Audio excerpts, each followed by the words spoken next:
is a misalignment between your internal body clock and external cues for when it is day and when it is night, such as light. Good sleep hygiene is really, really important. The best ways that you can improve your sleep is keeping to a regular sleep schedule, which means that you wake up and you go to sleep at the same time every night.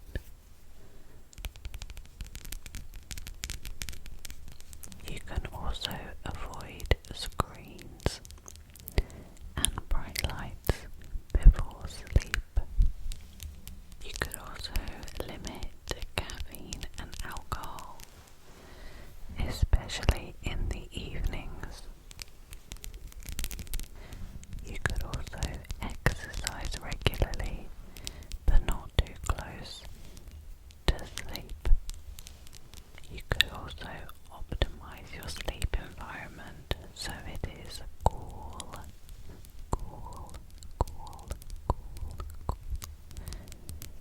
dark and quiet. And of course, you can manage stress through mindfulness techniques. If you do these things, you will likely improve your sleep and therefore your mental well-being too. So let's talk about the physiology of sleep a little bit. Your sleep and wake cycles are determined by your internal brain systems.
higher heart rate and stress levels, also known as autonomic arousal. There is also evidence of increased blood pressure, hypertension, hypertension, hypertension, and there is a higher risk of an irregular heartbeat, arrhythmia, arrhythmia, arrhythmia. Sleep impairment can also lead to a decline in blood vessel health and a higher risk of heart problems such as strokes and heart attacks. There are also immune system effects such as reduced antibody production, which weakens your immunity, your immune system. There is also increased inflammation and cytokines,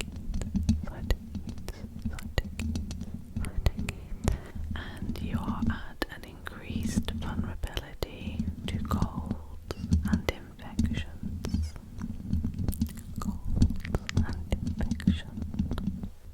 Impaired sleep can also have neurological effects, such as an impaired glymphatic system, which affects brain cleaning and waste removal, and of course memory issues. People with impaired sleep tend to have trouble consolidating memories.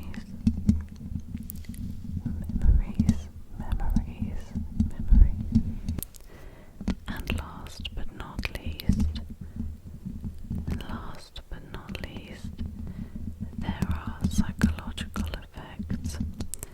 People with impaired sleep tend to be at a higher risk of depression and other negative mood effects such as irritability, low energy, and poor well-being. Basically, poor sleep affects nearly every aspect of your health, from the physical domain to the mental health domain. That's why if ASMR helps you to fall asleep, it is great.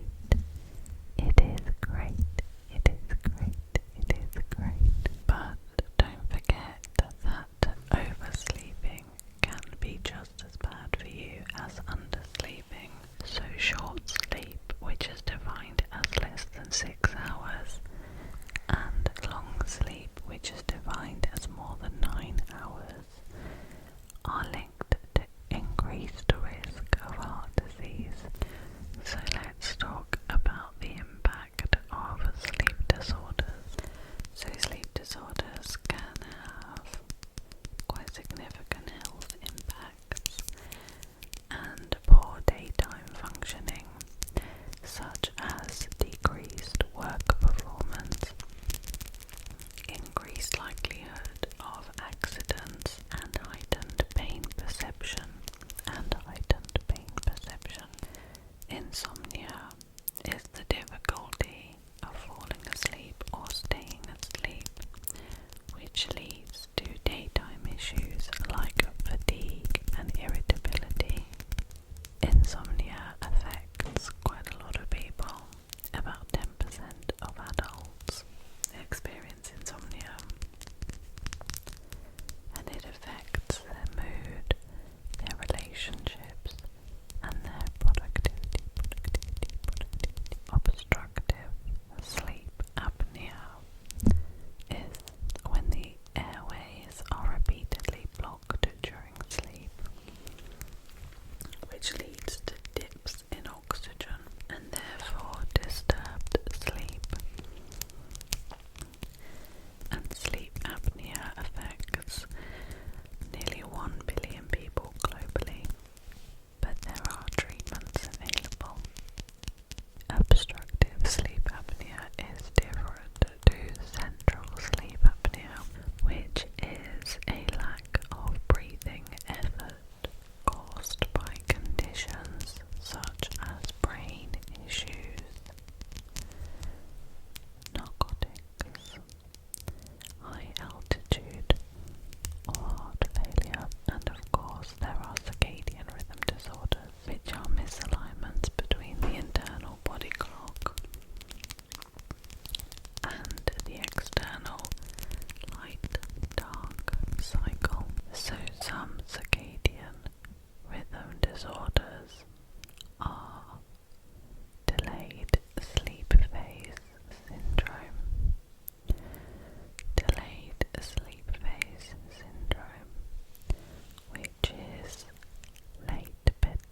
restricting sleep time below recommended levels, often due to lifestyle choices.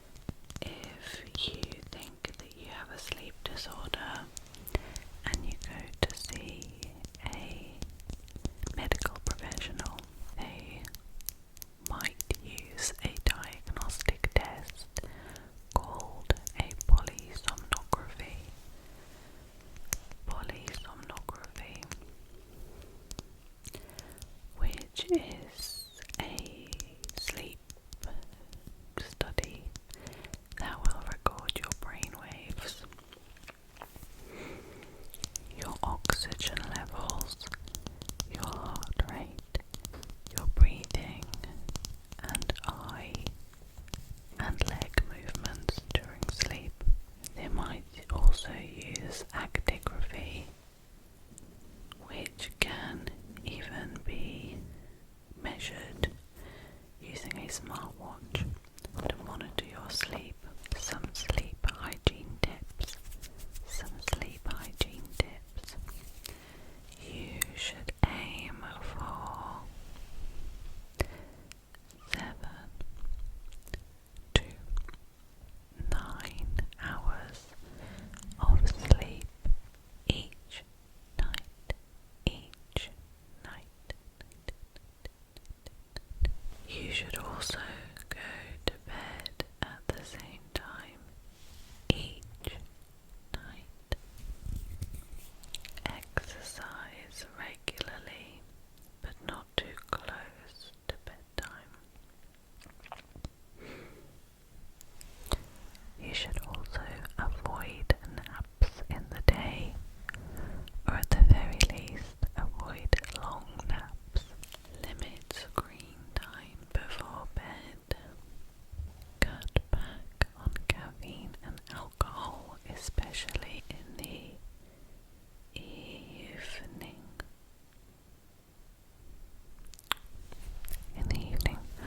Avoid heavy meals or unhealthy food before bed. Practice mindfulness techniques to help you relax. Create an environment conducive to sleep by making your environment cool, dark,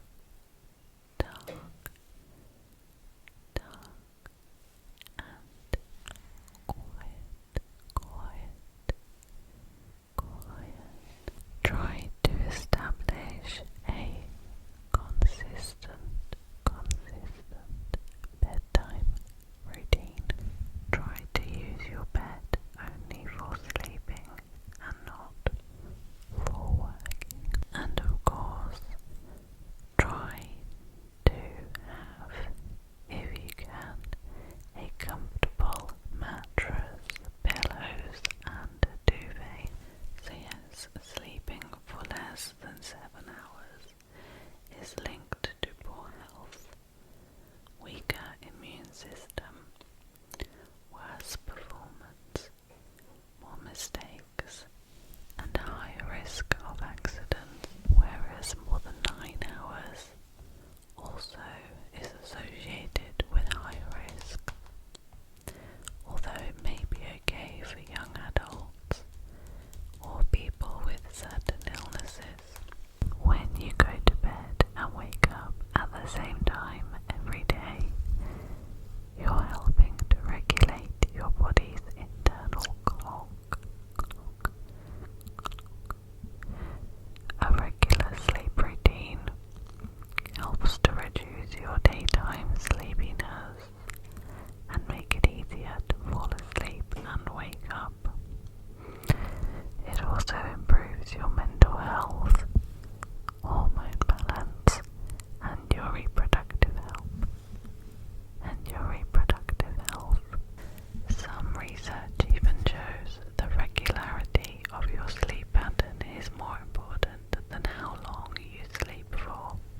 When I said to limit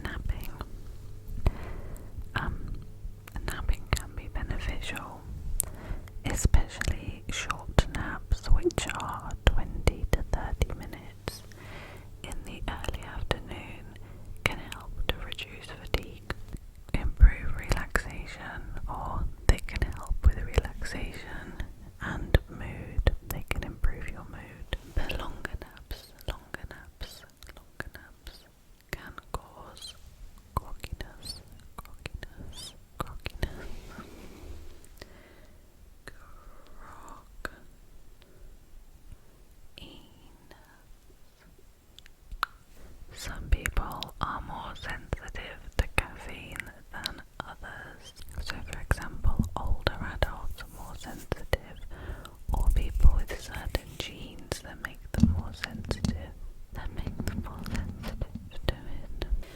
Generally, research says that you should try to avoid caffeine after midday to avoid it affecting your sleep. And in terms of alcohol consumption, alcohol may help you fall asleep faster, but it disrupts your sleep later on in the night. It increases stage 3 deep sleep. Stage 3 deep sleep, but it reduces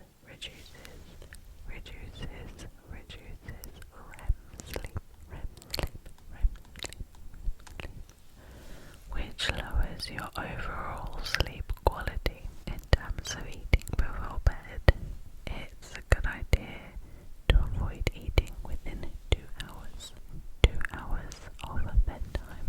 Late night eating is linked to shorter sleep duration, later bedtimes, and also weight gain. Healthy, light snacks might not disrupt your sleep, but heavy meals or unhealthy foods might.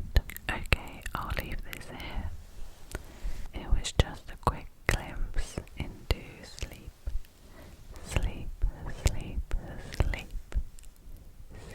The different stages defined sleep disorders and sleep hygiene.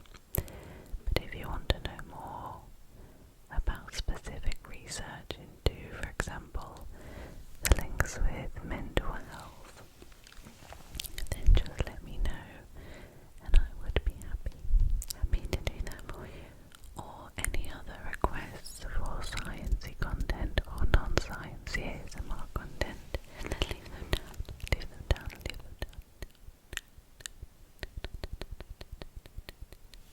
In the comments. I'd like to hear. I hope this hasn't got you worried about sleep, because if it was so